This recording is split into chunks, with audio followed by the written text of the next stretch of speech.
Waalaikumsalam warahmatullahi wabarakatuh.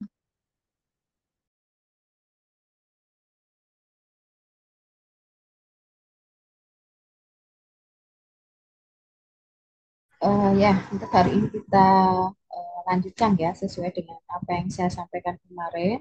Hari ini adalah langsung saja untuk presentasi tugas sekaligus ini adalah ujian akhir semester ya. Jadi nanti ada beberapa penilaian ya yang nanti akan saya mengevaluasi dari apa yang dipresentasikan oleh Bapak Ibu sekalian dan saya di sini hanya melihat seberapa jelas ya untuk presentasinya ya apakah sesuai penugasan yang kemarin saya berikan ya ataupun mungkin ada yang kurang ya nanti akan saya sampaikan nanti berarti pada kelompok ini nanti akan ada revisi tapi selama saya tidak menyampaikan ada kelompok yang revisi berarti itu teman-teman atau Bapak Ibu sekalian tidak ada revisi semua. Saya bisa minta naskahnya PJMK Mbak Nabila ya. Minta tolong dikirim ya pengerjaannya teman-teman ya. Jadi nanti Bapak Ibu nanti kan presentasi juga saya akan melihat webnya ya, atau tugasnya. Bisa dikirim Mbak Nabila.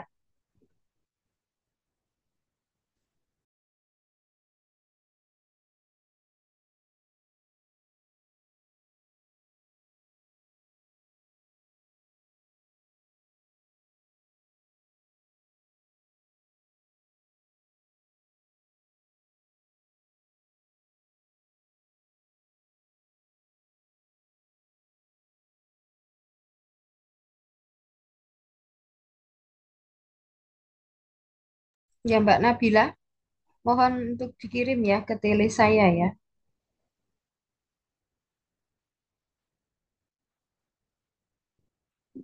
Ya, oke, siap.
Oke, Mbak Nabila mungkin bisa seadanya dulu yang sudah selesai ya. Bisa dikirim ya, dan nanti bisa efisiensi waktu gitu.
Iya, gimana Mbak Nabila? Dengar suara saya atau tidak? Halo? Minta tolong untuk segera dikirim ya. Atau mungkin kalau Mbak Nabilanya mungkin jaringannya terputus, mungkin bisa teman-teman yang lain bisa membantu untuk mengirimkan filenya ke Telegram saya.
Permisi Bu Vivin, izin. Ini saya mengirimkan link G Drive dari PJMK, disuruh mengumpulkan ke G Drive, Bu. Sudah saya share melalui chat Zoom.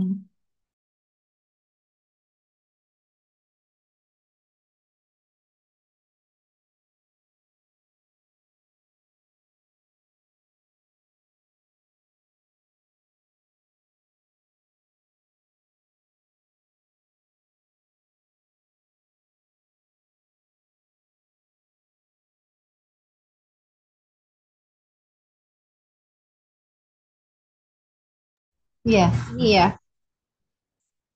benar ya ini ya, Drive Google ini.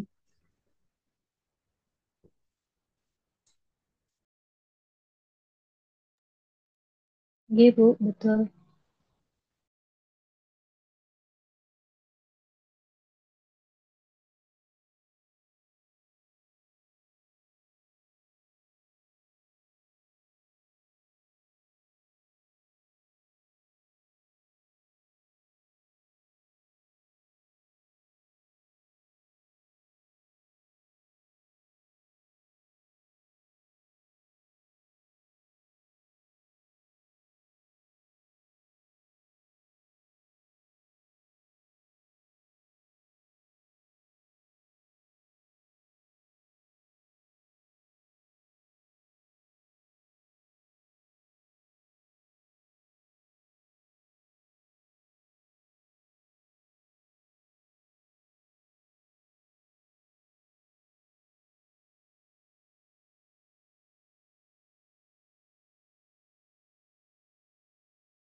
mohon maaf ya, tapi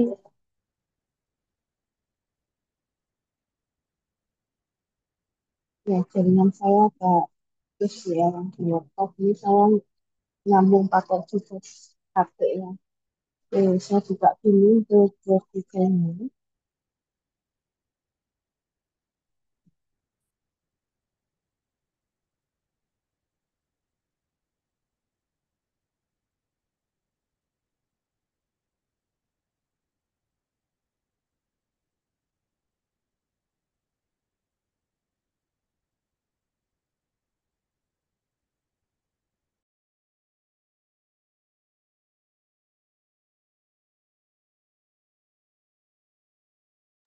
Oke, ada satu, dua, tiga, empat, lima,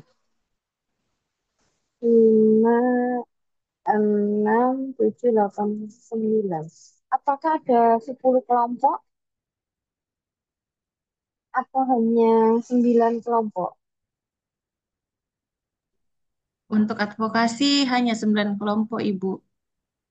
Oke, berarti ini yang filenya tentang advokasi kesehatan, yang PPT ini ya, ini yang kelompok 5 ya. Soalnya saya bukanya secara ini ya, secara dari luar saja. Ini yang masuk, oke yang maju presentasi untuk pertama ini adalah kelompok 2 sih ya.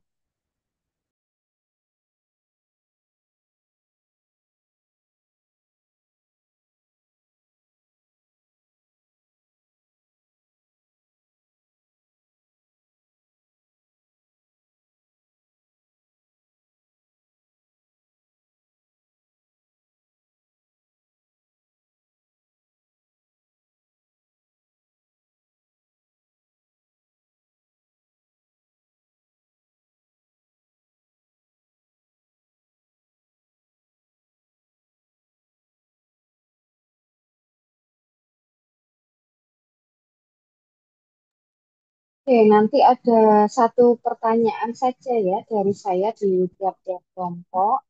Nanti Bapak Ibu nanti jika ingin menambahkan jawaban dari temannya ya dipersilakan untuk melengkapi. Silakan. Silakan untuk dipresentasikan kelompok 2 ya. Baik, mohon maaf Bu Vivin. Sebelumnya saya buka. Assalamualaikum warahmatullahi wabarakatuh.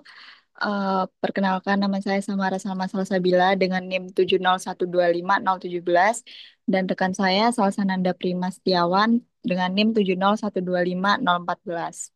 Hari ini kami akan mempresentasikan mengenai proposal advokasi mengenai Ergolab Gigi Sehat dengan topik pencegahan low back pain pada teknisi gigi di Laboratorium Gigi Indonesia. Next. Untuk latar belakangnya sendiri, teknik gigi adalah tenaga kesehatan yang bekerja di laboratorium gigi, melakukan pembuatan penilaian protesa serta alat ortodontik dan maxillofacial Permenaker 2014 yang berisiko tinggi mengalami penyakit akibat kerja khususnya LBP. Akibat postur kerja buruk, duduk lama, dan penggunaan alat bergetar yang berulang atau repetitif. eh, WHO dan ILO menyatakan bahwa 160 juta pekerja itu terdampak penyakit akibat kerja per tahun. 60 hingga 80% populasi dewasa mengalami gangguan muskuloskeletal terkait pekerjaan. Menurut Nurul, tahun 2023, Aklina 2024, dan Rahayu 2023 menyatakan bahwa posisi duduk lama, sikap tubuh tidak ergonomis, dan gerakan berulang itu yang menyebabkan adanya LBP. LBP. Teknisi gigi sering bekerja dalam posisi kaku dan menggunakan alat kecil berulang kali. Itu menurut Colin tahun 2025. LBP sendiri ini berdampak pada produktivitas dan kualitas hidup teknisi gigi saat bekerja. Dan belum tersedia modul pelatihan dan standar ergonomis bagi laboratorium gigi. Next. Untuk tujuannya sendiri ada dua, ada umum dan khusus. Untuk tujuan umumnya sendiri ini meningkatkan derajat kesehatan kerja teknisi gigi melalui prinsip ergonomi secara sistematis. Tujuan khususnya sendiri ada 5. Yang pertama, mengembangkan modul pelatihan ergonomi. Yang kedua, edukasi teknisi gigi tentang pencegahan terjadinya LBP. Yang ketiga, menurunkan LBP lebih dari 30% dalam setahun. Yang keempat, mendorong penggunaan alat ergonomis di lebih dari 70% lab uji coba. Yang terakhir, mengintegrasikan kebijakan ergonomi kerja teknis gigi ke dalam standar nasional kesehatan dan keselamatan kerja tempat 3 sektor laboratorium gigi melalui advokasi. Next, untuk pemangku kepentingan ini sendiri eh, ada 9. Yang pertama ada Kementerian Kesehatan, yang kedua Dinas Kesehatan Provinsi, yang ketiga institusi pendidikan, yang keempat Asosiasi Teknisi Gigi, yang kelima Asosiasi K3, eh, yang keenam ada Laboratorium Gigi, yang ketujuh teknisi gigi, yang kedelapan ada tenaga kesehatan, dan yang terakhir penyedia alat kesehatan. Next. Untuk strategi dan metode advokasi sendiri, eh, dengan untuk mengatasi low back pain di laboratorium klinik gigi ini diperlukan strategi dan metode advokasi yang efektif. Ini ada 5. Yang pertama, meningkatkan kesadaran tentang pentingnya kesehatan tulang belakang dan bahaya LBP di tempat kerja melalui presentasi dan pelatihan. Yang kedua, mengidentifikasi faktor-faktor risiko LBP di tempat kerja dan mengembangkan solusi untuk mengurangi risiko tersebut. Yang ketiga, kerjasama dengan manajemen untuk mengembangkan kebijakan-kebijakan dan program eh, kesehatan yang mendukung penjagaan LBP. Yang keempat, mobilisasi dan kolaborasi dengan lembaga terkait untuk mengembangkan modul pelatihan dan sertifikasi. Yang terakhir ada penyusunan draft kebijakan ergonomi kerja teknisi gigi dan integrasi dalam standar K3 nasional melalui lobbying dan presentasi bukti ilmiah. Next, dilanjutin sama rekan saya.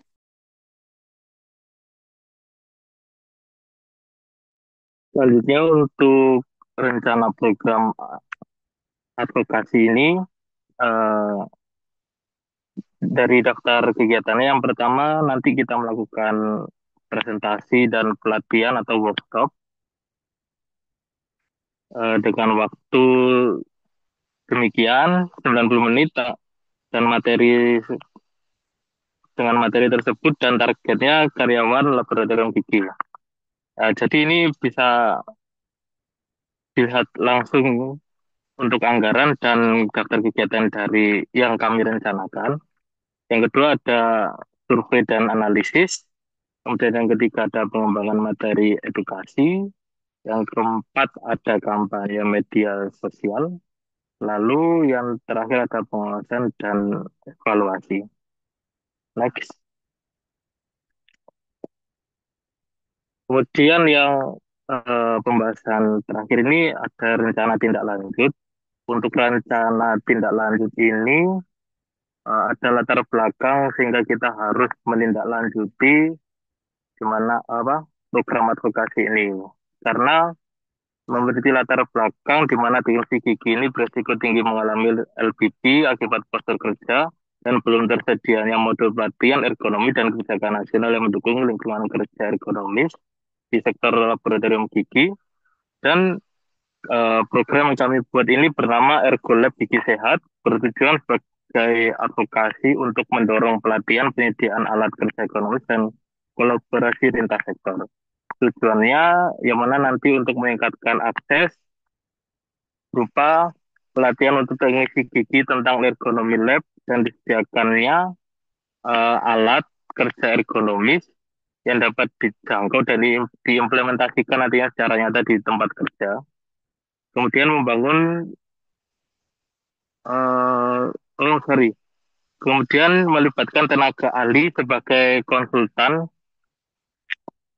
Yang kedua, meningkatkan kualitas, di mana nanti penyusunan dan mengadvokasikan standar SOP ergonomi kerja teknisi gigi di laboratorium agar menjadi acuan nasional dan nantinya itu mendorong laboratorium gigi untuk menerapkan lingkungan kerja yang mendukung kesehatan termasuk pengaturan postur, pencahayaan, dan frekuensi peregangan otot.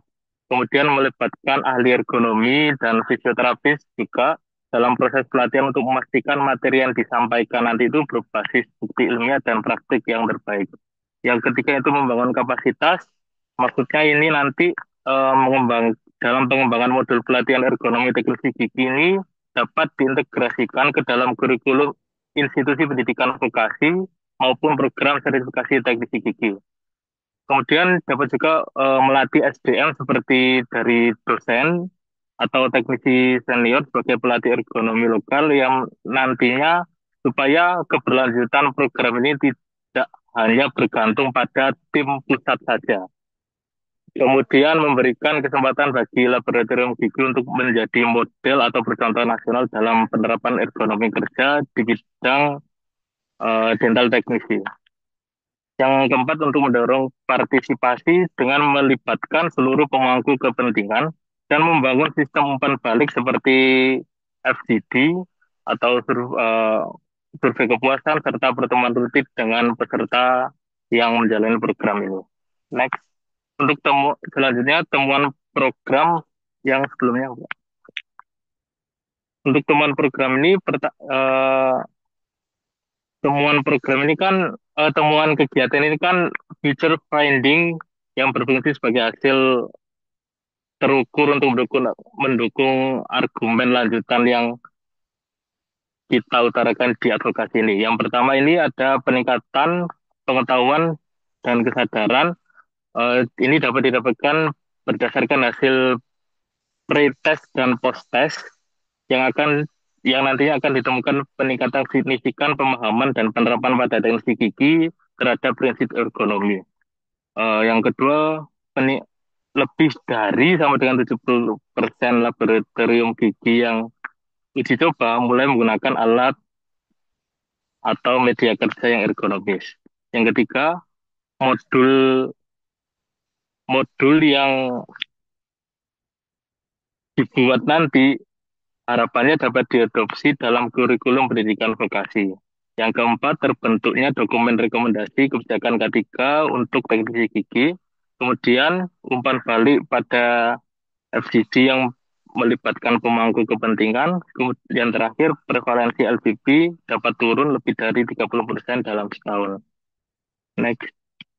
Untuk rencana kegiatan, ini kami buatnya itu dalam periode 1 tahun untuk dan kita rencana kegiatannya ini triwulan setiap 3 bulan dari bulan periode pertama Januari sampai Maret itu berupa kegiatan utamanya coaching untuk 5 lab, kemudian finalisasi pengujian modul ergonomi, kemudian pada bulan April hingga Juni mulai untuk pengadaan alat yang ergonomis, lalu dilanjutkan evaluasi penerapan awal dan FGD bulan bulan Juli sampai September dengan kegiatan integrasi ke kurikulum dan pelatihan untuk instruktur.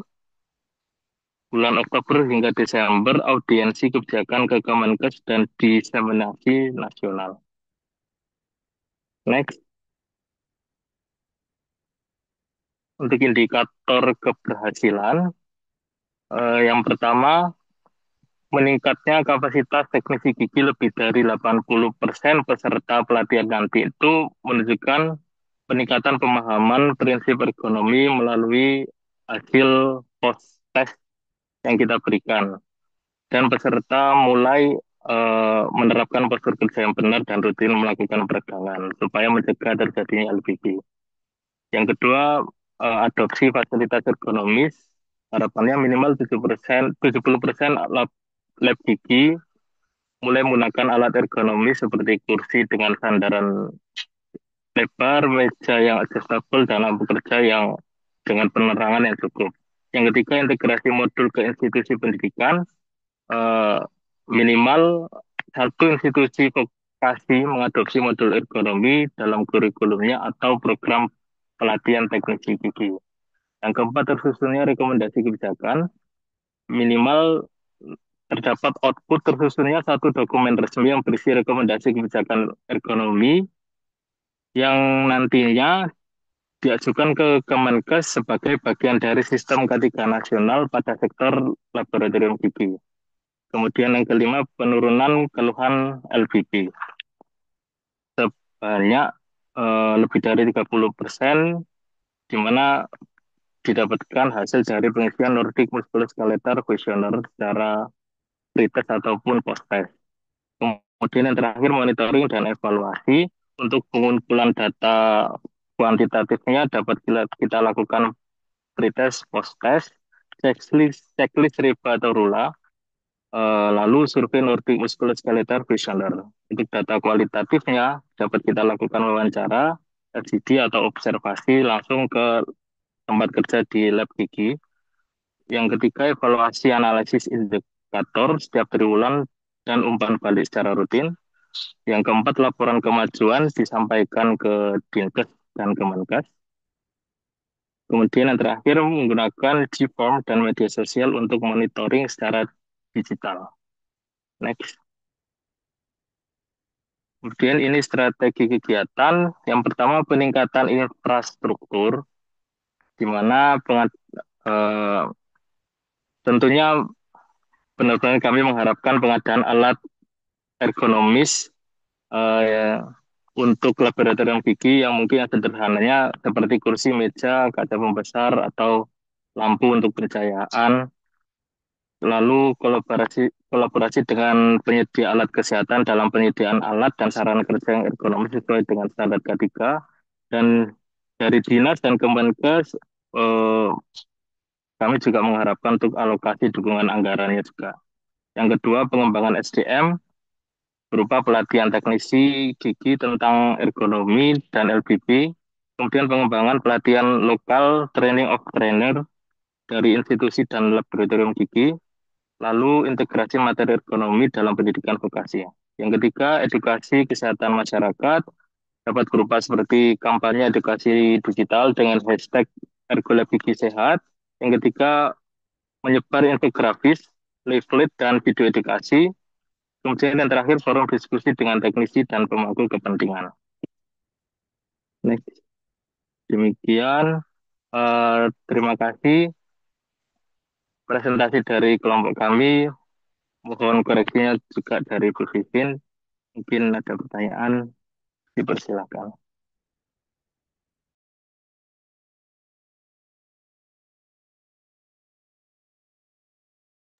Oke ya, sebenarnya ada lebih dari satu pertanyaan saya ya. Tapi nanti kalau saya menyampaikan pertanyaan banyak, nanti kelompok yang lain malah nggak punya kesempatan untuk presentasi karena mungkin kan kita dibatasi oleh waktu ya. Jadi cukup baik ya untuk rancangan advokasinya. Jadi tentang pencegahan LGB ya. Namun ya, ya tadi saya menunggu mengapa ya, mengapa rencana ini, judul ini itu diangkat. Ya memang kasusnya tentang LGB kan gitu ya, masalahnya tentang LGB. Tapi datanya tadi saya kok tidak mendengar ya datanya, khususnya pada laboratorium gitu ya. LGB atau mungkin keluhan muskuloskeletalnya ya pada laboratorium gigi, pada laboran teknik teknik giginya itu saya tadi kok belum mendengar ya. Nah, asal mungkin dari kelompok dua ini bisa menjelaskan lagi untuk kasusnya ya. Kasusnya mungkin sudah ada berapa jumlahnya dan mungkin kalau tidak ada mungkin dalam persentase atau mungkin bisa dihubungkan dengan jurnal-jurnal penelitian yang sudah meneliti tentang kasus ini. Ya, silakan bisa dijawab oleh kelompok dua. Baik Bu, terima kasih atas pertanyaannya. Sebelumnya ini yang pertama kita by fakta dan ada dukungan jurnal juga Bu.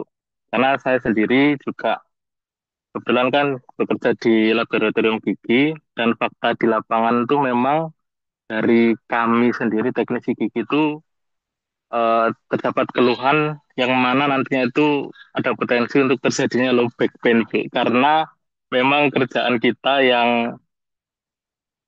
dituntut untuk berada di posisi tempat duduk yang lama dengan pekerjaan yang monoton terus seperti itu gitu Bu. Maksudnya kita kan kayak polishing gigi tiruan dan membuat gigi tiruan tuh atau mendesain gigi tiruan tuh dengan waktu yang lama di tempat duduk kami. Kemudian ada dukungan juga jurnal.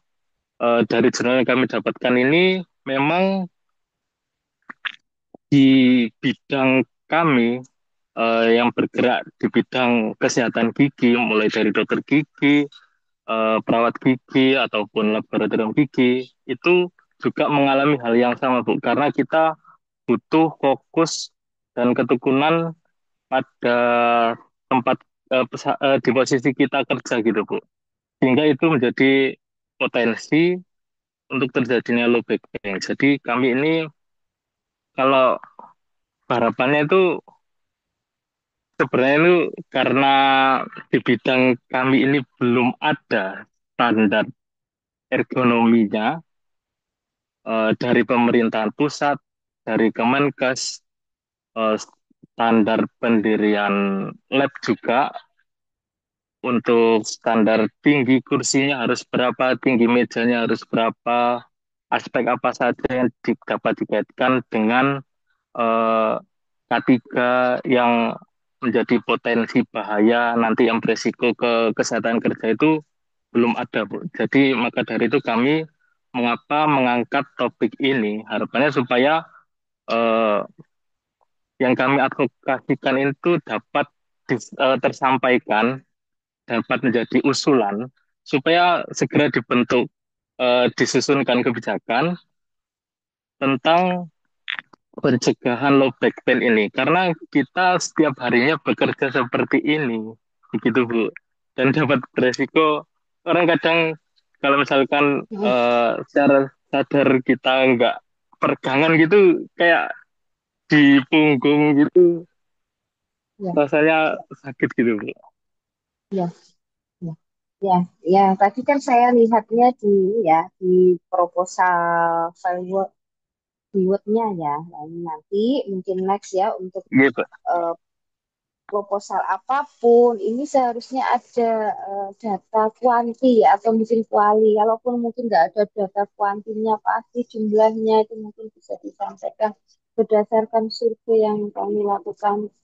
Salah satu pekerja ini kan adalah pengalaman pribadi lah itu mungkin bisa diceritakan di sini bahwa yang Oh gitu. terjadi seperti ini. Tapi sini masih Gitu. kurangnya gitu. Oke, terima kasih Gitu. kelompok 2. Baik Bu. Dilanjutkan kelompok 1, silakan. Gitu. Terima kasih Bu atas koreksinya. Baik, Bu, mohon izin share.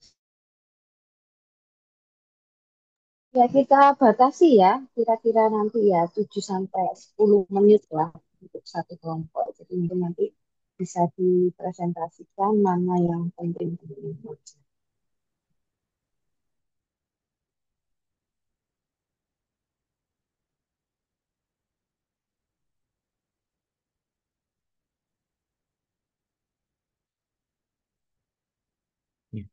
Izin Bu, kami dari kelompok satu ingin mempresentasikan soal mengenai pencegahan TBC dengan kebijakan larangan merokok di Malioboro, Yogyakarta.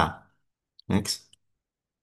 Kami dari kelompok satu terdiri dari Mbak Dewi Yusnayain dan saya Novian Abadi.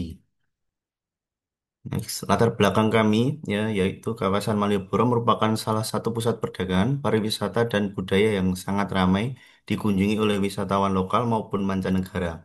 Wisatawan yang datang dengan berbagai aktivitas dan kegiatan seperti eksplorasi oleh objek wisata, menikmati kuliner lokal, berbelanja dan atau sekedar bersantai sambil merokok Nah, merokok di tempat umum dapat meningkatkan risiko penyebaran penyakit pernapasan termasuk TBC atau tuberkulosis. Menurut WHO 2023, TBC menjadi masalah kesehatan dunia hingga saat ini. Lebih dari 10 juta orang terjangkit penyakit TBC setiap tahunnya. Kasus TBC Indonesia tertinggi nomor 3 pada kota Jawa Tengah tahun 2002 sebanyak 107.685 kasus. Pemerintah Kota Yogyakarta mencatat 775 kasus TBC terjadi hingga bulan Juli 2024 dengan 30% kasus diantaranya resisten atau kebal dengan obat. Oleh karena itu diperlukan penerapan peraturan kebijakan yang mendukung pencegahan penyebaran TBC melalui larangan merokok di kawasan Malioboro sebagai langkah nyata dalam menjaga kesehatan masyarakat dan lingkungan. Next. Tujuan eh, untuk satu, mengurangi risiko penyebaran TBC dan penularan TBC di kalangan masyarakat dan wisatawan. Dua, meningkatkan pengetahuan masyarakat dan wisatawan terkait pencegahan TBC melalui kebijakan larangan merokok. Tiga, meningkatkan kepatuhan terhadap kawasan tanpa rokok atau KTR. Empat, menurunkan laporan kasus TBC. Sasaran, sasaran dalam pelaksanaan advokasi kesehatan ini adalah tokoh publik dan masyarakat meliputi pemerintah daerah, masyarakat lokal, wisatawan atau pendatang, organisasi, lembaga swadaya masyarakat. Analisis peran dan pemangku kepentingan. Pertama, pemerintah daerah eh, membuat regulasi dan kebijakan atau undang-undang atau perda, sosialisasi perda KTR dan pengawasan pengawasan penerapan. Masyarakat lokal tidak merokok di area KTR, mengingatkan orang lain, mendukung pembentukan komunitas warga tanpa rokok, terlibat dalam pengawasan, peneguran, dan pelaporan pelanggaran. Next, lembaga swadaya masyarakat atau LSM meningkatkan kesadaran bahaya merokok atau kampanye atau seminar, membantu pemerintah menyusun peraturan KTR, mengawasi penerapan KTR, dan melaporkan pelanggaran. Organisasi kesehatan menyelenggarakan sosialisasi dan edukasi bahaya merokok dan pencegahan TBC, mendorong partisipasi masyarakat mendukung KTR, koordinasi dengan berbagai pihak untuk KTR aktif. Next, media massa, penyalur informasi dan peningkatan kesadaran publik atau iklan atau liputan, menggali aspirasi masyarakat terkait kebijakan, industri rokok kontribusi finansial kepada pemerintah melalui pajak dan cukai, menciptakan lapangan kerja. Next, untuk selanjutnya dilanjutkan teman saya. Baik, sebelumnya terima kasih Mas Novian. Mohon izin melanjutkan Ibu dan juga teman-teman. Yang selanjutnya yaitu strategi dan metode advokasi. Untuk medianya kita menggunakan rambu, poster atau sign, banner, dan video termasuk iklan layanan masyarakat. Kemudian untuk tekniknya yaitu kampanye dan pelatihan tentang bahaya merokok dan keterkaitannya dengan TBC. Kemudian untuk mobilisasinya, untuk mobilisasi yang pertama melalui masyarakat dengan melibatkan organisasi kesehatan sebagai pengedukasi, memberikan edukasi, kemudian komunitas pedagang Malioboro sebagai pengkampanye atau melakukan kampanye terkait kawasan bebas rokok. Kemudian ada mobilisasi melalui media, yaitu dilakukan dengan kampanye tagar, iklan layanan masyarakat, dan visualisasi di beberapa titik dengan poster dan juga billboard. Kemudian ada kebijakan dengan mendorong penyusunan peraturan perda atau peraturan wilayah teknis yang lebih spesifik dan pemberian sanksi yang tegas melalui larangan merokok di wilayah kawasan tanpa rokok, tidak membuang puntung rokok sembarangan, dan menjaga kebersihan Malioboro dari sampah. Kemudian rencana program. Yang pertama ada audiensi dengan Pemkot Yogyakarta dan DPRD dengan waktu kegiatan minggu pertama dan kedua dengan targetnya yaitu komitmen dukungan kebijakan penguatan KTR Malioboro. Kemudian yang kedua, koordinasi dengan Dinkes, Satpol PP, dan Dinas Pariwisata masih di bulan pertama dengan targetnya pembentukan tim pelaksana dan pembagian tugas pelaksana advokasi. Kemudian survei awal pelanggaran merokok dan pengetahuan masyarakat ini masih di bulan pertama dengan targetnya mendapatkan data dasar perilaku merokok dan pemahaman tentang TBC. Untuk di bulan kedua ada daftar kegiatan yaitu pelatihan relawan atau komunitas tentang KTR dan TBC dengan targetnya 20 relawan dilatih sebagai agen perubahan Malioboro. kemudian kampanye publik Malioboro bebas asap dengan targetnya 500 pengunjung Malioboro teredukasi dan distribusi brosur. Kemudian di bulan kedua dan ketiga pemasangan media komunikasi, targetnya 20 titik strategis di sepanjang Malioboro terdapat media kampanye KTR. Bulan 3 hingga bulan 5 ada operasi edukatif bersama lembaga masyarakat yang dilakukan 2 minggu sekali terkait operasi penertiban dan pendekatan persuasif kepada pelanggar, kampanye melalui media lokal dengan siaran ataupun penayangan iklan edukatif dalam 1 bulan 2 kali tentang hubungan rokok dan juga TBC. Kemudian monitoring dan evaluasi pelaksanaan di bulan kelima dan 6 dengan target adanya laporan evaluasi pelaksanaan, kemudian RTL, dan yang terakhir rekomendasi revisi atau penguasaan Perda KTR di bulan ke-6 dengan targetnya itu dokumen kebijakan disusun dan diserahkan ke DPRD dan juga Pemkot. Kemudian ada rencana evaluasi. Yang pertama ada evaluasi proses pelaksanaan, yaitu kesesuaian pelaksanaan dengan rencana, meliputi audiens, kampanye, pemasangan, dan juga pemasangan media dan operasi, kemudian partisipasi stakeholder. Untuk evaluasi hasil terkait survei, pretest, dan juga post-test, pengetahuan pengunjung, pedagang, dan juga relawan, penurunan jumlah perokok aktif di area Malioboro, peningkatan pengetahuan pengunjung dan pedagang tentang bahaya merokok terhadap TBC.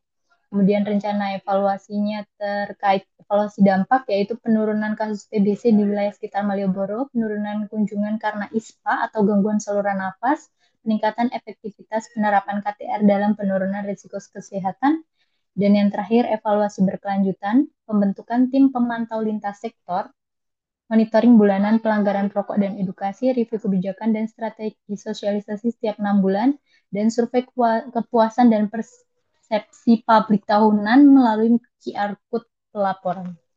Kemudian rencana tindak lanjut yang dilakukan yaitu mengajukan revisi Perda KTR dengan sanksi yang tegas, meningkatkan koordinasi dengan aparat penegak hukum, dan yang terakhir mempertimbangkan unit khusus pengawasan KTR. Baik, mungkin itu untuk kelompok 1. Kami kembalikan ke Bu Vivi. Mungkin ada tambahan atau pertanyaan. Terima kasih. Ya, ya, kalau yang di kelompok 2 itu kan membuat rencana advokasi karena pengalaman pribadi ya, atau mungkin pengennya biar nggak terjadi LBB pada tempat pekerjaannya, mereka melakukan rencana seperti ini.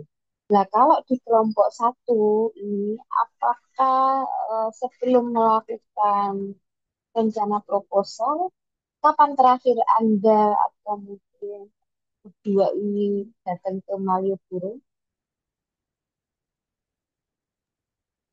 Kapan terakhir datang ke Malioboro? 2 minggu yang lalu. 2 minggu yang lalu. Apakah memang benar di sana sama sekali tidak ada KTR-nya? Eh, Masih banyak orang yang merokok, Bu, di sepanjang jalan. Sudah. Apakah tidak ada kawasan tanpa rokok, mungkin hanya sekedar tulisan saja? Apakah di sana memang tidak ada sama sekali? Saya belum melihat ada tulisan kawasan tanpa rokok, Bu. Sepanjang berapa Malioboro? Sudah dihitung, dihitung ya, atau perkiraan berapa kilo gitu sepanjang Malioboro? Kenapa saya tanyakan itu? Nggih. Karena di proposalnya kelompok 1, saya tertarik pada tulisan pemasangan media 20 titik strategis. Lah. Tapi di sini hanya menyampaikan 20 titik strategis. Makanya tanya, apakah di sana memang nggak ada KTR di sudut-sudut tertentu?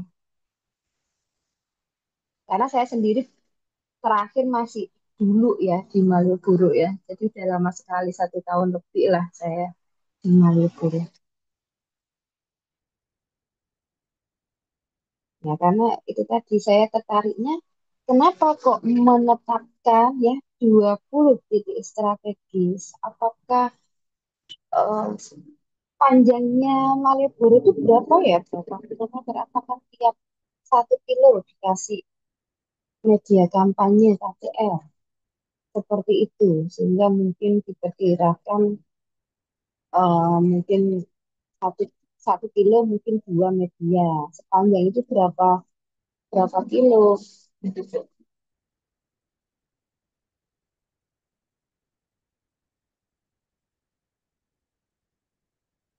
Gimana menyikapi 20 titik ini kan nggak mungkin kan tiba-tiba langsung nempel 20 kan mestinya ada alasan tertentu teman-teman yang di sini membuat angka 20 karena kalau 20 itu menurut saya banyak ya titiknya mungkin di mana saja.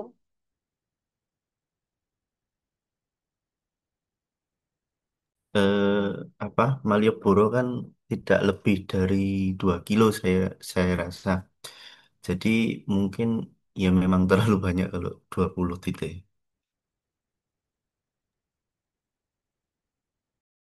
Begitu ya. Mm-mm. 2 kilo ya, sekitar 2 kilo ya.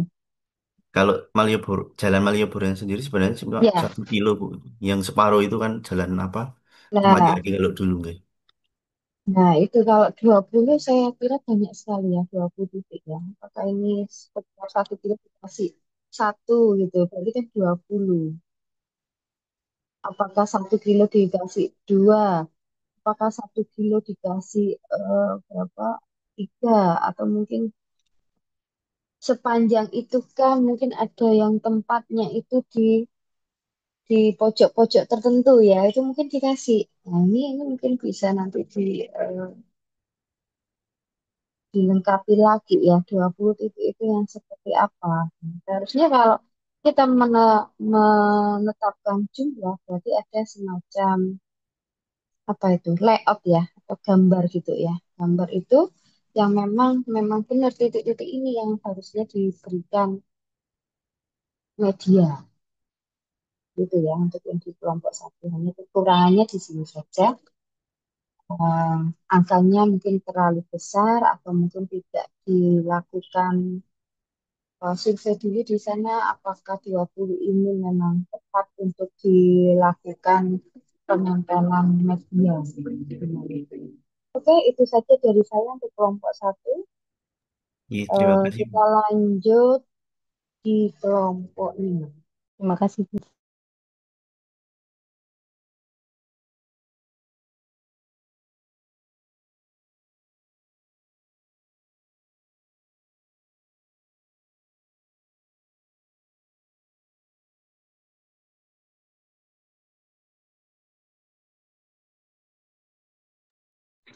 Baik, Assalamualaikum warahmatullahi wabarakatuh.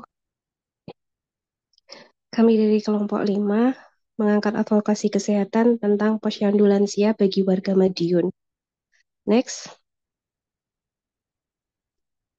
lansia termasuk dalam kelompok rentan karena proses penuaan mengakibatkan jaringan tubuh perlahan-lahan kehilangan kemampuan untuk memperbaiki diri, sehingga diperlukan pemantauan kesehatan rutin agar kesehatan lansia tetap terjaga. Lansia yang sehat harus diberdayakan agar dapat tetap sehat dan mandiri selama mungkin. Salah satu upaya untuk memberdayakan lansia di masyarakat adalah melalui pembentukan dan pembinaan kelompok lansia yang di beberapa daerah disebut dengan posyandu lansia atau posbindu lansia. Melalui kelompok ini, lansia dapat melakukan kegiatan yang dapat membuat mereka tetap aktif, antara lain berperan sebagai kader di kelompok lansia, melakukan senam lansia, memasak bersama, termasuk membuat kerajinan tangan yang selain berperan sebagai penyaluran hobi, juga dapat meningkatkan pendapatan keluarga. Makin bertambah usia, makin besar kemungkinan seseorang mengalami permasalahan fisik, jiwa, spiritual, ekonomi, dan sosial. Salah satu masalah yang sangat mendasar adalah masalah kesehatan akibat proses degeneratif. Data riset kesehatan Ritkesdas tahun 2013, penyakit terbanyak pada lansia terutama adalah penyakit tidak menular, antara lain hipertensi, osteoartritis, masalah gigi dan mulut, penyakit paru kronik, dan diabetes mellitus. Posyandu lansia merupakan suatu wadah untuk memberikan pelayanan kesehatan dan pembinaan kepada kelompok usia lanjut di suatu wilayah, dengan melibatkan peran serta aktif masyarakat melalui kader kesehatan dan kerjasama lintas program dan lintas sektor dalam rangka untuk meningkatkan status kesehatan masyarakat pada umumnya dan khususnya kelompok usia lanjut. Namun nyatanya pemanfaatan posyandu lansia pada umumnya masih belum optimal. Banyak terdapat warga lansia yang belum secara rutin berpartisipasi di posyandu lansia setempat. Hal ini dapat ditimbulkan oleh beberapa faktor, di antaranya pengetahuan dan sikap lansia terkait posyandu tersebut, dukungan orang sekitar, dan peran kader kesehatan setempat. Kegiatan posyandu lansia ini dilaksanakan rutin tiap 2 bulan sekali, tempatnya bergantian di setiap dusun yang ada di wilayah Kota Madiun. Next.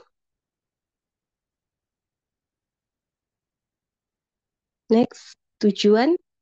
Untuk tujuan umum, yaitu memperoleh dukungan dari pihak-pihak pengambil keputusan dalam penentu kebijakan.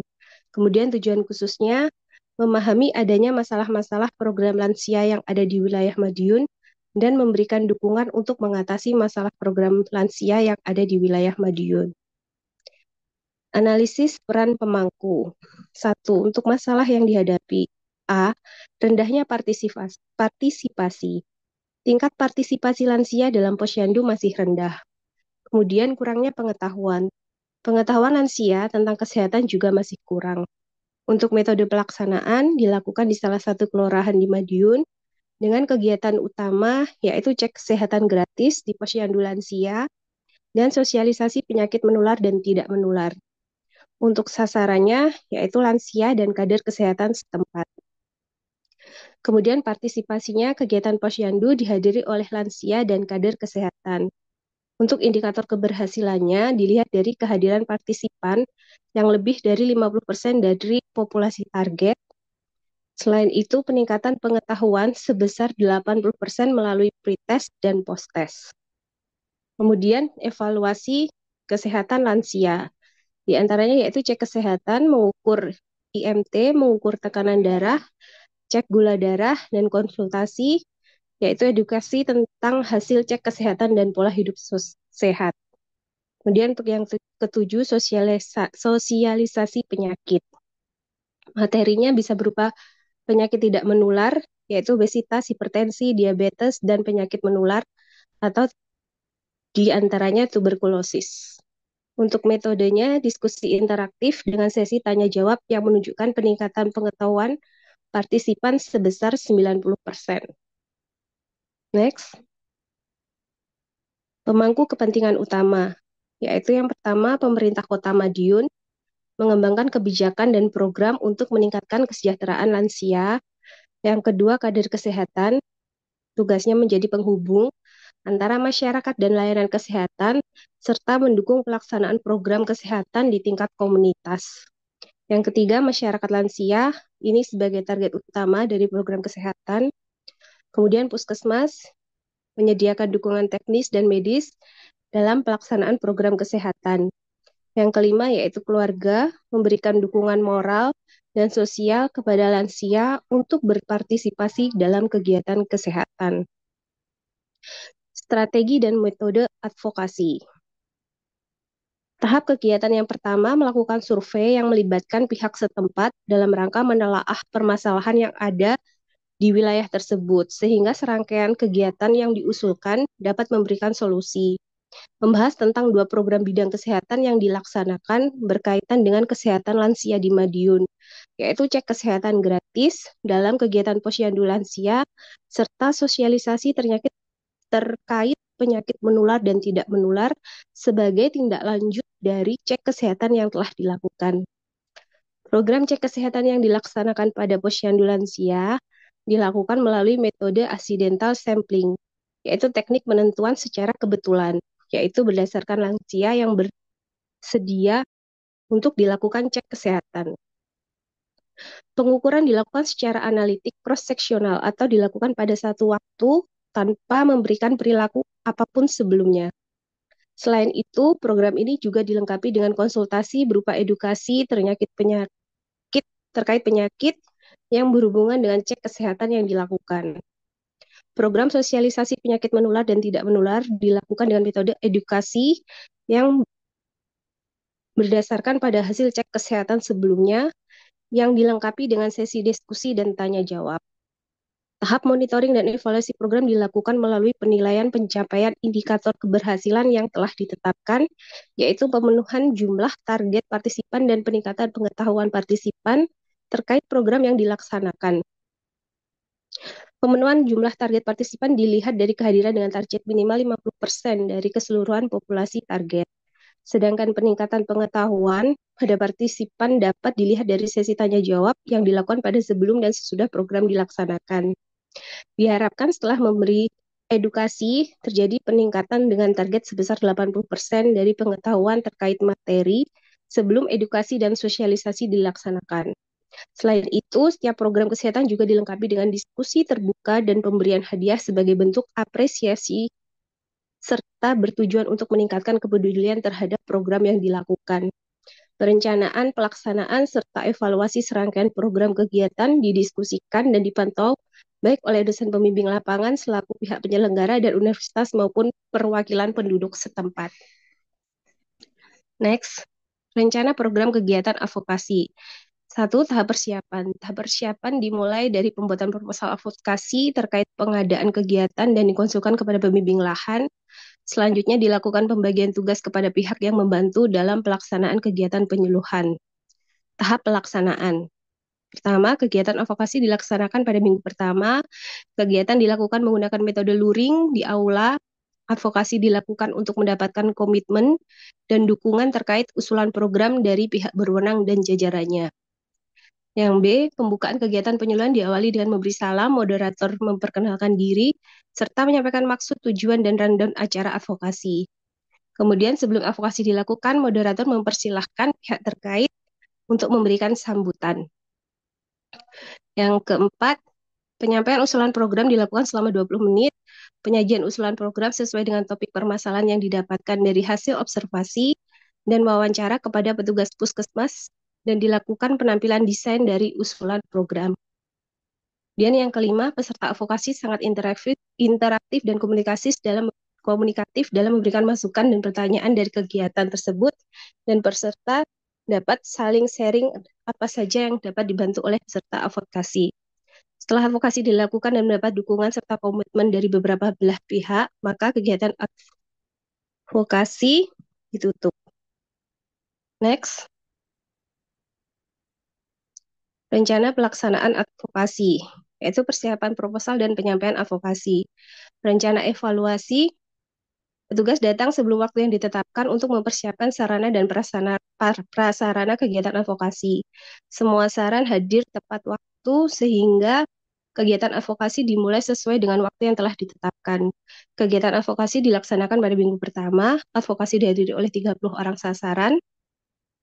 Kegiatan advokasi berjalan dengan lancar bila advokasi merupakan suatu kegiatan yang bertujuan untuk mendapatkan dukungan dan komitmen menerima kegiatan yang akan diusulkan. Pada kegiatan ini, advokasi mempunyai sasaran camat, lurah, anggota DPRD, dinas kesehatan, PKK, kader, kepala puskesmas, dan staf di puskesmas. Proses kegiatan advokasi dilakukan secara luring, kegiatan advokasi berjalan di mana sasaran memberikan apresiasi yang baik dan mendukung penuh usulan ke program serta memberikan komitmen akan membantu kegiatan yang diusulkan oleh mahasiswa. Hasil lain dari advokasi yaitu didukungnya terselenggara kegiatan lansia sehat, aktif, mandiri, dan produktif pada saat melakukan kegiatan terpadu pada ruang konsultasi. Kemudian dari pihak Polsek mendukung penuh dan siap membantu apabila diperlukan bantuan. Kepala Puskesmas dan Dokter Umum Puskesmas Madiun siap mendukung usulan program. Next, rencana tindak lanjut.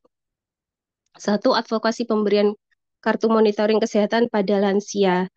Targetnya memperoleh dukungan dan komitmen kegiatan yang akan dilakukan untuk evaluasinya pemantauan pelaksanaan program. Yang kedua, webinar tentang peningkatan kesehatan pada usia lanjut. Targetnya meningkatkan pengetahuan sasaran akan pentingnya menjaga kesehatan di usia lanjut. Untuk evaluasi, tanya jawab, pretest, post-test, pemantauan pelaksana kegiatan. Next. Kesimpulan dan saran. Hasil dari pelaksanaan kedua program kerja bidang kesehatan tersebut memenuhi indikator keberhasilan program yang telah ditetapkan, yaitu kehadiran partisipan partisipan lebih dari 50%, populasi target, dan peningkatan pengetahuan sebesar 80%. Saran bagi pemerintah dan pengurus wilayah setempat untuk kedepannya agar dapat memberikan perhatian lebih pada warga lansia sebagai penduduk rentan melalui posyandu lansia rutin dengan kegiatan tambahan yang menarik sehingga dapat meningkatkan partisipasi warga lansia setempat. Selain itu, disarankan agar dilaksanakan tindak lanjut dari tenaga kesehatan atau fasilitas kesehatan setempat terkait hasil cek kesehatan sehingga dapat mencegah atau menanggulangi penyakit yang dapat muncul. Terima kasih. Sekian presentasi dari kelompok 5. Waktu saya kembalikan kepada Bu Vivin.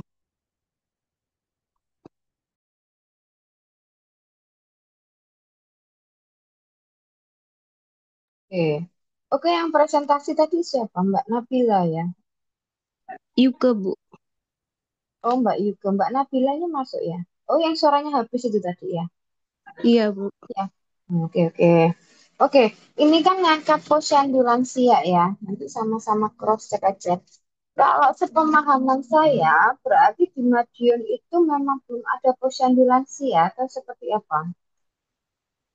Sudah ada, cuman belum terlalu dimaksimalkan oleh para lansia itu, Bu. Kalau di Madiun itu apakah sudah ada posyandu ILP atau posyandu integrasi layanan primer? Sudah, Kalau Bu. posyandu, oh sudah, Mas. Berarti kan sudah jalan, karena kan posyandu ILP itu kan sasarannya, salah satunya kan adalah lansia, iya kan? Karena sekarang aturannya kan posyandu kan nggak terpisah satu-satu ya. Jadi dijadikan satu, namanya posyandu ILP. Jadi ada sasarannya itu ada ibu hamil, ya, ibu punya balita, kemudian anak sekolah, remaja, kemudian orang dewasa, baru ke lansia, gitu ya. Jadi mungkin kalau memang mau ngangkat posyandu lansia, sepemahaman saya ini berarti posyandu lansia itu apa nih wadahnya yang harus di namanya revitalisasi, revitalisasi ya itu kan pembaruan atau mungkin memang nggak ada, itu judulnya mungkin nanti ditambah ya. Atau mungkin kalau sudah ada ILP, posyandu ILP, mungkin di dalamnya itu yang mungkin harus di kegiatan posyandu ILP yang kurang itu apa? Jadi mungkin bisa dijadikan usulan di dalam proposal ini gitu. Karena tahu saya sekarang ini kan posyandu itu tidak terpecah satu persatu ya. Jadi satu namanya makanya ILP tadi. Tapi saya nggak tahu di Madiun itu seperti apa. Ini mungkin bisa diperkuat di latar belakang ya. Di latar belakang di sini masih kurang ya. Yang melatar belakangi ini kan judulnya di kelompok 5 itu kan posyandu ya. Tapi yang di latar belakang di sini lansia, lansia. Ini lansia yang dibanyakin, lansia ini kenapa? Nah, kalau saya lihat di judul ini arahnya kepada pembentukan posyandu lansia gitu. Jadi harus sinkron ya antara judul kemudian latar belakang itu harus ada terkait ya. Tapi kalau dilihat lagi aja Madiun sudah menerapkan ILP enggak? Kalau menerapkan ILP ya jangan pakai usulan posyandu lansia itu nanti kita menyalahi wewenangnya pemerintah. Kita bisa mengajukan usul mungkin kegiatan ILP yang kurang itu apa, yang enggak ada itu apa. Kita bisa mengajukan usul di situ. Ya, sebagai mungkin tadi seperti yang di kelompok yang presentasi satu ya. Nah, itu mungkin bisa sasarannya kan sampai ke Menkes tuh. Itu mungkin bisa diajukan usulan untuk ke Menkes. Ini juga sama kalau mungkin dirasa di ILP ya, dirasa ILP itu kegiatannya itu masih ada yang kurang ya, atau mungkin butuh penambahan. Nah, terutama kita di bagian kesmas ya, itu kan berarti ke arah promotif dan preventifnya. Jadi, mungkin bisa dijadikan usulan untuk advokasi. Seperti itu ya di kelompok 5. Terima Baik, kasih. terima Terus kasih, Bu. pada kelompok ya,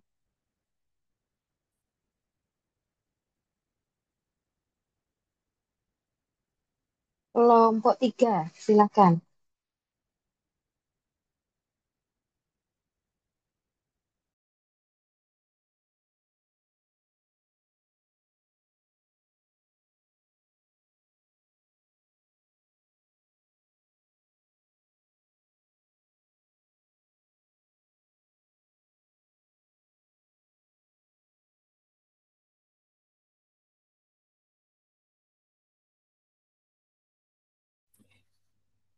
Baik, sebelumnya Assalamualaikum warahmatullahi wabarakatuh.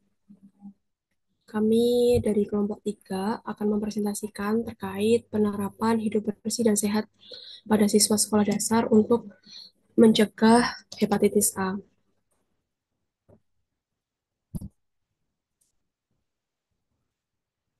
Di kelompok 3 ini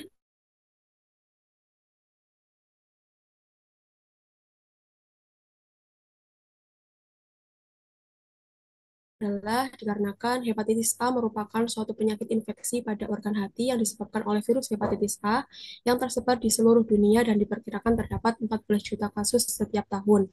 Menurut data Riskes tahun 2018, terdapat 182.000 lebih kasus hepatitis yang dialami oleh anak usia 5-14 tahun. Hepatitis A ini menyebar secara oral fekal, yaitu melalui konsumsi makanan atau minuman yang terkontaminasi tinja penderita. Penyakit ini menjadi masalah kesehatan masyarakat di berbagai daerah di Indonesia, khususnya di wilayah dengan kondisi sanitasi lingkungan yang kurang memadai, termasuk anak-anak sekolah dasar. Tujuan dari program ini adalah yang pertama untuk mewujudkan kebijakan sekolah tentang PHBS dan kantin sehat secara resmi, lalu untuk mendorong 100% kelas memiliki poster PHBS dan tempat cuci tangan yang aktif digunakan, dan juga untuk meningkatkan kepatuhan 90% siswa SD untuk mencegah hepatitis A melalui praktik PHBS dalam waktu 3 minggu. Lalu untuk identifikasi pemangku kebijakan, di sini pemangku kebijakan terdiri dari kepala sekolah, guru kelas, petugas UKS, dan juga petugas kantin serta siswa.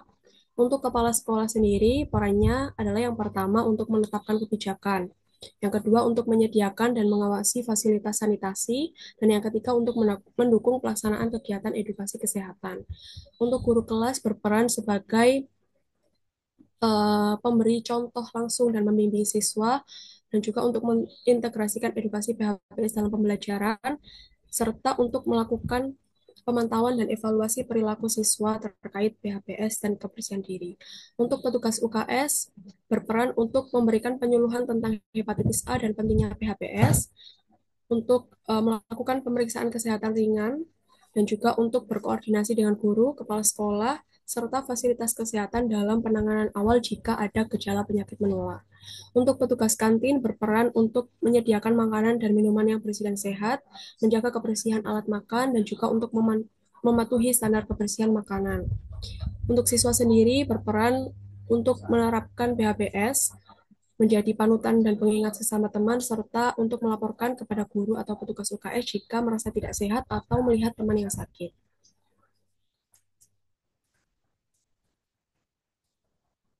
Selanjutnya, media dari kegiatan ini adalah yang pertama ada poster edukatif PHBS, lalu video pendek edukatif dan juga leaflet.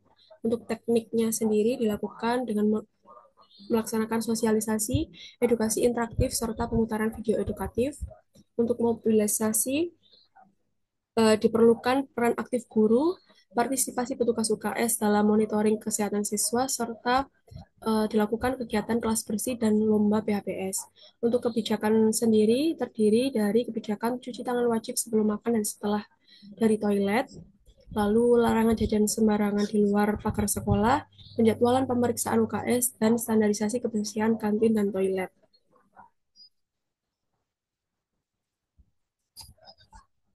Selanjutnya, Di minggu pertama, dilaksanakan penyuluhan dan sosialisasi awal antara kepala sekolah, guru, petugas UKS, dan petugas kantin.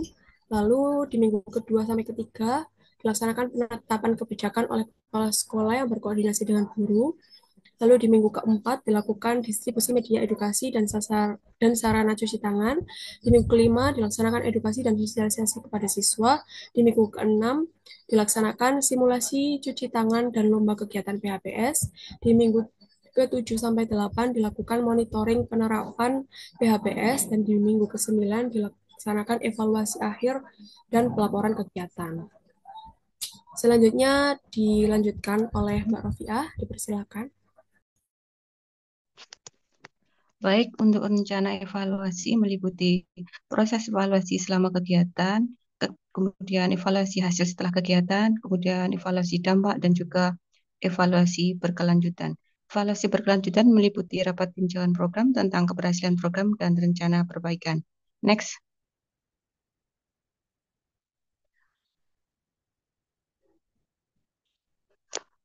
Untuk rencana tindak lanjut kami yaitu diantaranya yang pertama penguatan kebijakan sekolah, kemudian pendidikan berkelanjutan, kemudian monitoring dan evaluasi rutin, yang keempat kegiatan lanjutan untuk meningkatkan kesadaran, yang kelima kolaborasi dengan puskesmas atau dinas kesehatan, dan yang terakhir program dokumentasi dan publikasi hasil. Next. Kesimpulannya, 1. Hepatitis A merupakan penyakit yang berpotensi menular dengan cepat, terutama di lingkungan sekolah dengan sanitasi yang kurang memadai. Siswa SD merupakan kelompok yang rentan karena kebiasaan hidup bersih yang belum optimal. Yang kedua, program advokasi kesehatan dengan fokus pada perilaku hidup bersih dan sehat sangat penting untuk mencegah penyebaran hepatitis A melalui pendekatan edukasi, mobilisasi, media, dan kebijakan sekolah. Diharapkan terjadi perubahan perilaku siswa, guru, dan staf sekolah dalam menjaga kebersihan diri dan lingkungan. Dan yang ketiga yaitu keberhasilan program bergantung pada partisipasi aktif dari kepala sekolah, guru, petugas UKS, petugas kantin, siswa, dan juga orang tua. Next. Saran kami yang pertama yaitu melakukan pelatihan secara terus-menerus melalui kegiatan sekolah dan melibatkan orang tua untuk mendukung praktik PHBS di rumah. Yang kedua, bekerja sama dengan puskesmas untuk melakukan pemeriksaan kesehatan rutin. Dan yang terakhir, mengadakan penyuluhan kesehatan dengan melibatkan tenaga medis sebagai narasumber.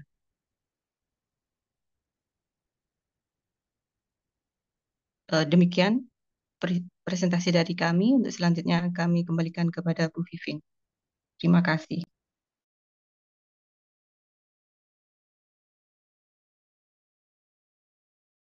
Oke ya. Jadi kalau kita berbicara tentang PHBS, PHBS itu kan kalau nggak salah ada yang 10 atau mungkin ada yang 12, ada yang 13 indikator ya, tergantung di masing-masing tatanan itu menambahkan apa gitu. Pada dasarnya mungkin standarnya 10 lah indikator ya yang harus dilakukan di tatanan ya, di tatanan-tatanan sekolah atau mungkin tatanan tempat umum dan lain sebagainya. Ya, ya ini kan terkait dengan PHBS dalam pencegahan hepatitis A. Nah, berarti itu kan menuju pada, kalau nggak salah tadi kegiatannya adalah cuci tangan, sama satunya tadi apa, jajanan sehat ya, menyediakan jajanan sehat. Namun ya, terkadang kita lupa, terkadang pada sekolah-sekolah tertentu, kadang itu ada wastafel tapi tidak digunakan ya semestinya lah. Ini mungkin bisa disampaikan di sini sasarannya di sini sekolah yang seperti apa? Apakah semua sekolah dan mungkin bisa dikaitkan dengan fasilitas pendukung ya cuci tangan. Nanti kalau wastafel ya mungkin bisa ditambahkan penyediaan wastafel mungkin pada beberapa titik seperti itu ya kalau di sini. Mungkin bisa dijelaskan dulu ini untuk sekolahnya menjadi sekolah yang seperti apa yang memang belum menerapkan PHBS.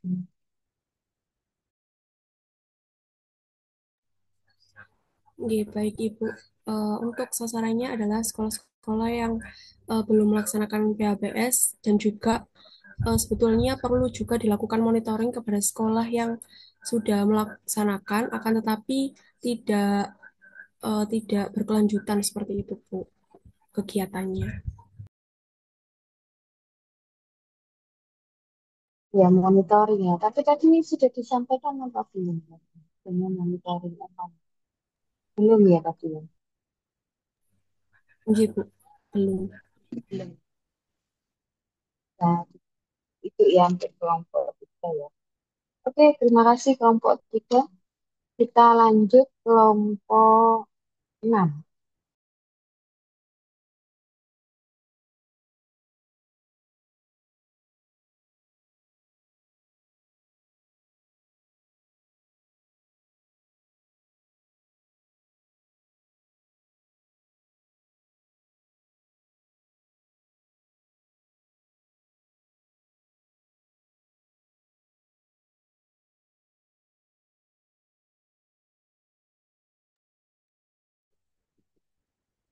Izin Bu,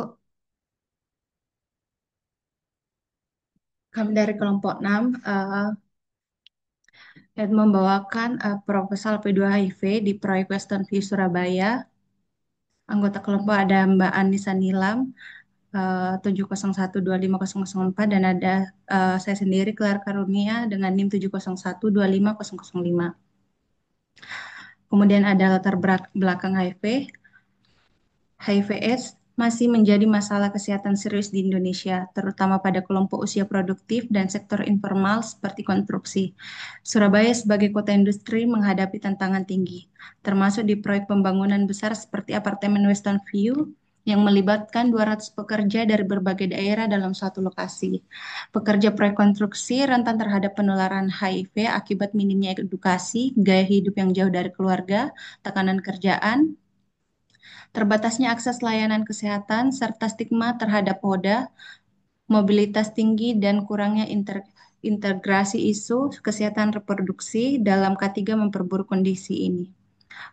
Menanggapi resiko tersebut, pemerintah menerbitkan kebijakan P2 HIV sebagaimana diatur dalam Kepnaker, Menaker nomor 668 tahun 2024 dan Permenaker PUPR nomor 20 PRTM tahun 2018.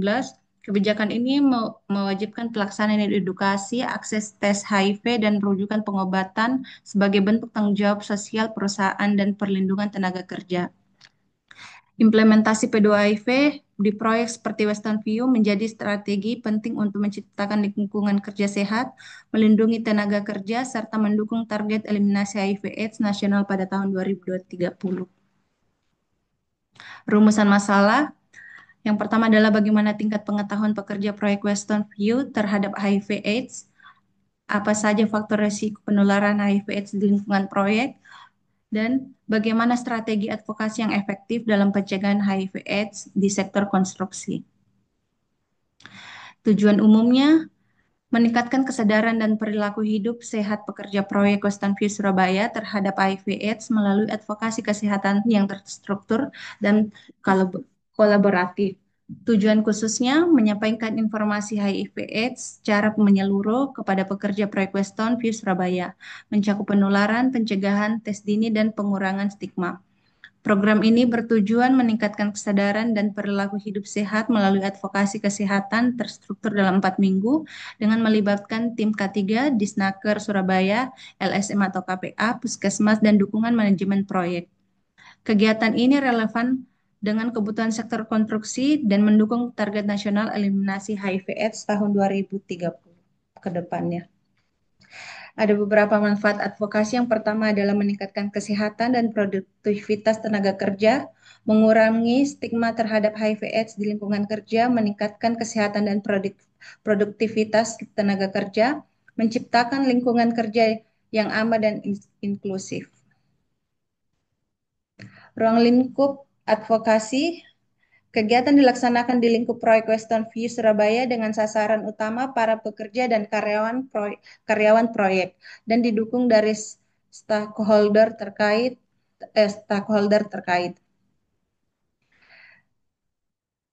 Tujuan umum dan analisis situasi, gambaran umum lokasi kegiatan.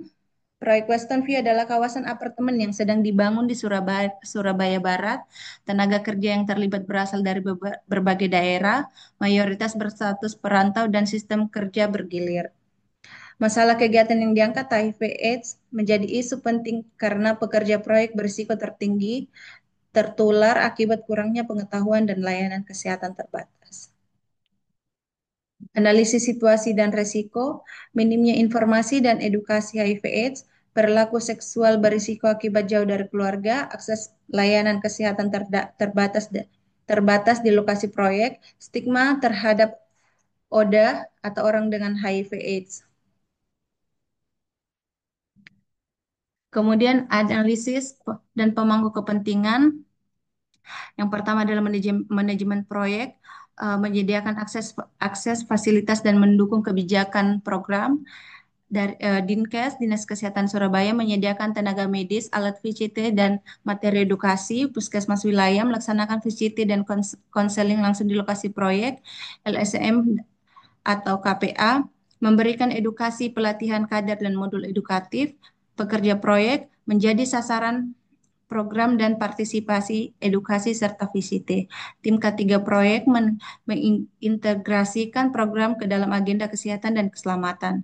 Komite CSR perusahaan induk memberikan pendanaan dan pelaporan ke pemangku kepentingan eksternal. Kemudian ada strategi advokasi. Advokasi dilakukan melalui media visual, poster, banner, leaflet, atau video, penyuluhan langsung, diskusi kelompok, serta pelatihan peredukasi, mobilisasi, melibatkan manajemen, tim K3 dan pekerja sebagai agen perubahan melalui kegiatan seperti Hari Kesehatan. Dari sisi kebijakan, diterapkan edukasi HIV/AIDS minimal satu kali penerapan prinsip non-diskriminasi bagi ODA dan integrasi isu HIV/AIDS dalam sistem K3. Metode yang digunakan bersifat partisipatif, edukatif, kolaboratif, dan berbasis di tempat kerja. Kemudian ada rencana program dan kegiatannya, koordinasi stakeholder dalam waktu pelaksanaan 1 minggu, targetnya 7 pihak terlibat.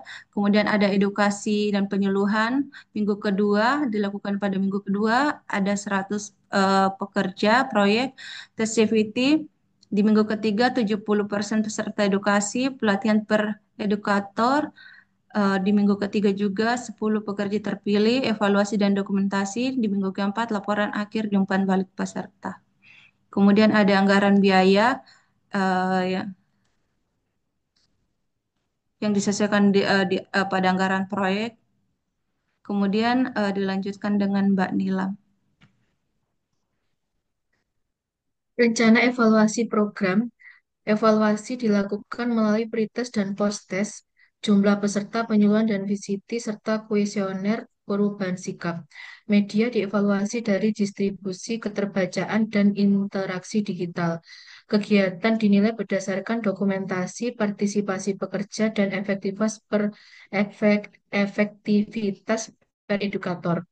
Hasil program diukur dari peningkatan pemahaman, jumlah peserta VCT, dan keterlibatan per edukator. Dengan indikator keberhasilan 80%, peningkatan pengetahuan 70% pekerja mengikuti VCT, dan 100% terpapar media informasi. Next, Mbak.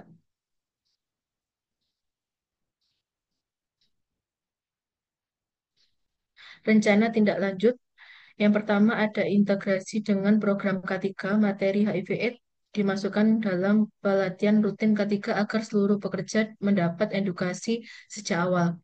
Yang kedua, pemantapan per edukator. Per edukator dibina berkelanjutan, dilibatkan dalam sosialisasi dan mendapat pelatihan ulang setiap 6 bulan. Yang ketiga, kerjasama dengan layanan kesehatan, menjalin MOU dengan puskesmas atau dinkes untuk screening HIV berkala dengan layanan VCT di lokasi proyek. Yang keempat, penguatan sistem rujukan. Menyediakan jalur rujukan yang aman, rahasia, dan bebas diskriminasi bagi pekerja dengan hasil tes reaktif. Yang kelima, kebijakan internal proyek menerapkan kebijakan anti diskriminasi, dukungan psikososial, serta edukasi dan tes HIV sebagai bagian dari promosi kesehatan kerja.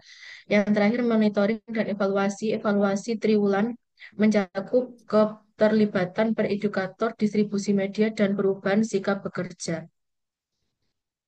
Kesimpulannya, penerapan program advokasi kesehatan P2HIV di proyek Winston View Surabaya sangat penting untuk meningkatkan kesadaran pekerja terhadap risiko HIV/AIDS dan menumbuhkan perilaku sehat serta inklusif. Intervensi ini tidak hanya meningkatkan kesehatan pekerja, tetapi juga memberikan kontribusi positif bagi produktivitas dan reputasi perusahaan. Sarannya, manajemen proyek perlu menjadikan program ini sebagai bagian dari sistem K3. Pemerintah daerah didorong untuk memperluas cakupan layanan HIV/AIDS ke sektor informal. Perlu dilakukan replikasi program di proyek konstruksi lainnya di Surabaya dan sekitarnya. Berikut ada dokumentasi edukasi HIV/AIDS pada proyek Wilson View Surabaya dan ada pelayanan VCT pada proyeknya juga. Sekian dari kelompok 6. Saya kembalikan ke Bu Vivin jika ada koreksi.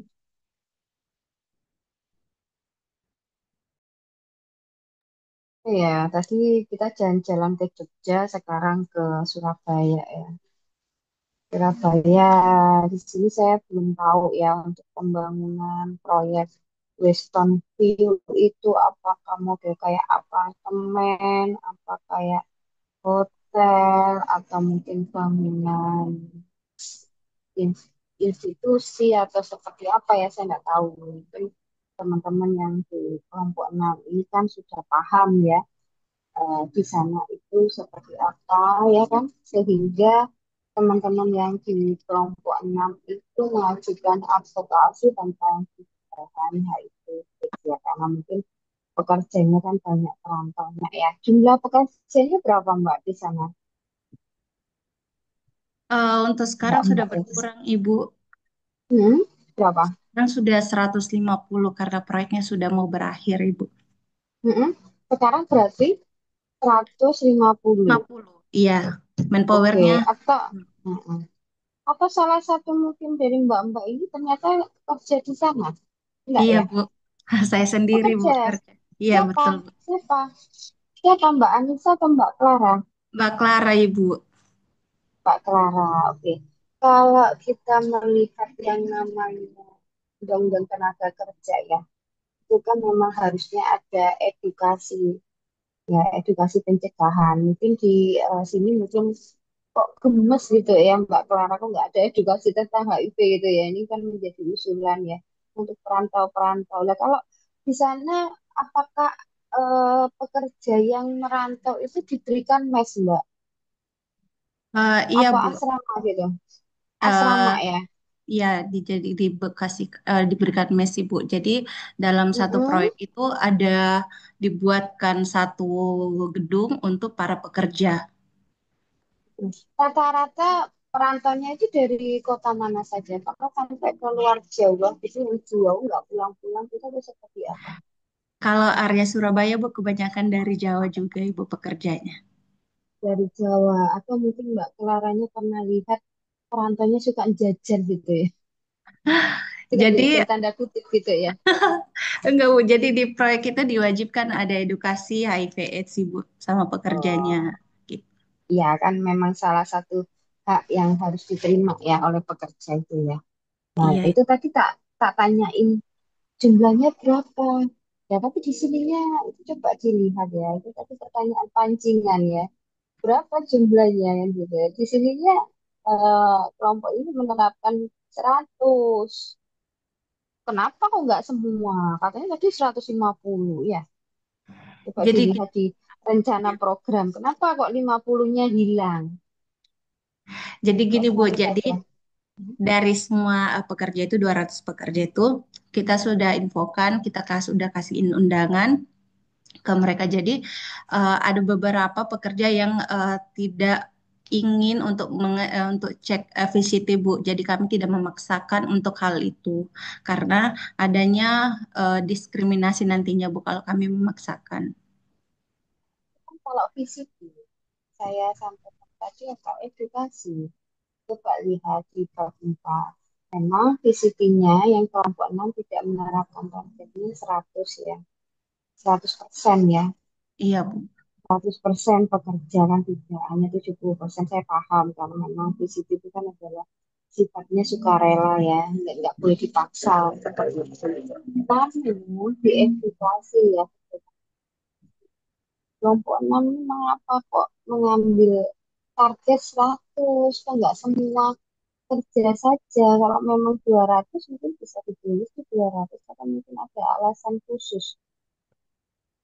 Kenapa kok hanya 100 saja? Kenapa kok tidak semua pekerja?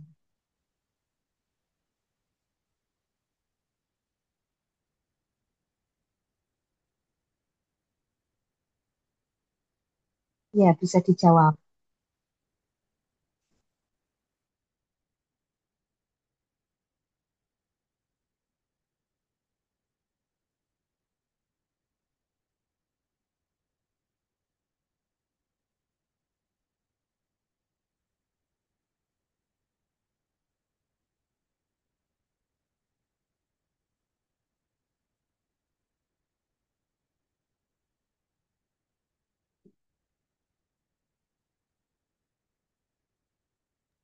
Gimana, Mbak? Bu, izin Bu, Mbak tadi Clara? ininya gimana Bu? Pertanyaannya gimana Bu? Ya, ini kan coba dilihat ya di rencana program laporan. Ini kan untuk target dari kegiatan edukasi mengapa ditulis 100? Mengapa kok tidak semua pekerja? Baik awalnya kan 200. Akhirnya sekarang kan cuma 150 karena kan mau selesai pembangunannya. Kenapa kok nggak ditargetkan semua saja di sini? Kenapa kok mengambil hanya 100 pekerja?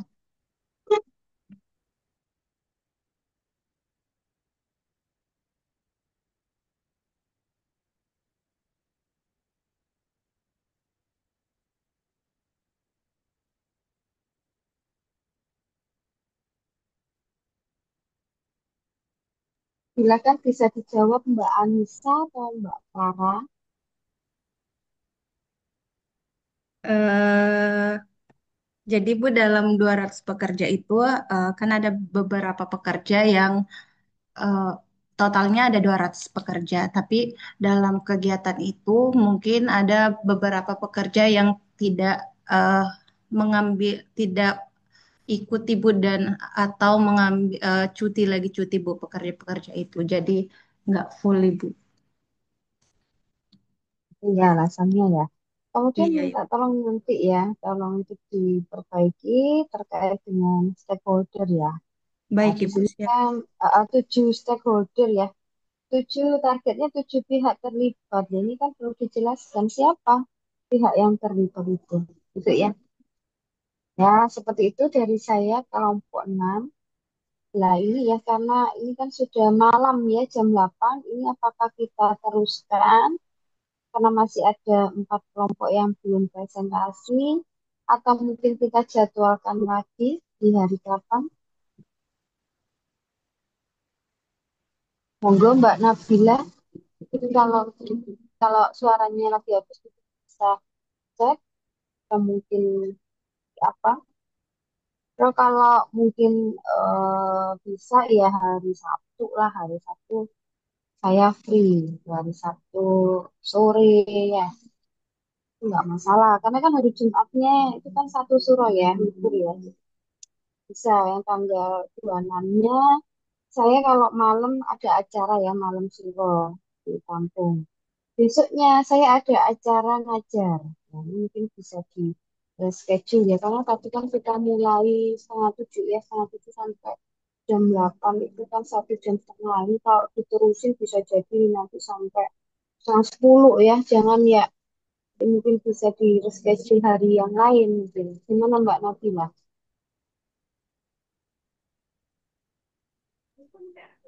Izin Bu, untuk teman-teman yang masih di kantor ini kayaknya di reschedule.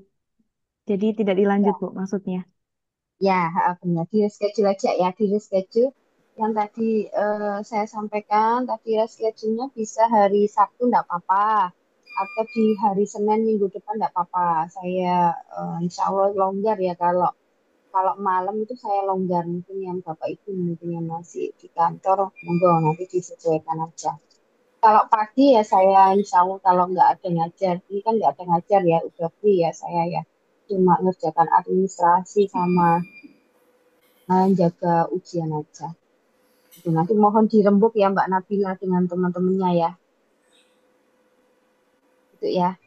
Oke, kalau begitu kita akan ketemu di pertemuan lagi ya. Satu kali untuk melanjutkan presentasi yang kurang. Jadi sementara yang sudah presentasi itu kan ada kelompok dua ya, kelompok dua, kelompok satu, kelompok lima, kelompok tiga, dan kelompok enam ya. Nah, nanti masih ada kurang 4 kelompok yang nanti mungkin bisa dilanjutkan di pertemuan depan. Saya tunggu untuk konfirmasi jadwal ya dari Mbak Nabila. Oke, sekian dari saya.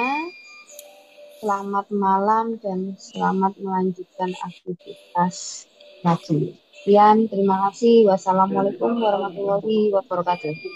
Waalaikumsalam warahmatullahi Makasih, wabarakatuh. Bu. Terima kasih Terima Bu. kasih Bu Vivin. Selamat Terima kasih, Terima Bu. kasih Bu.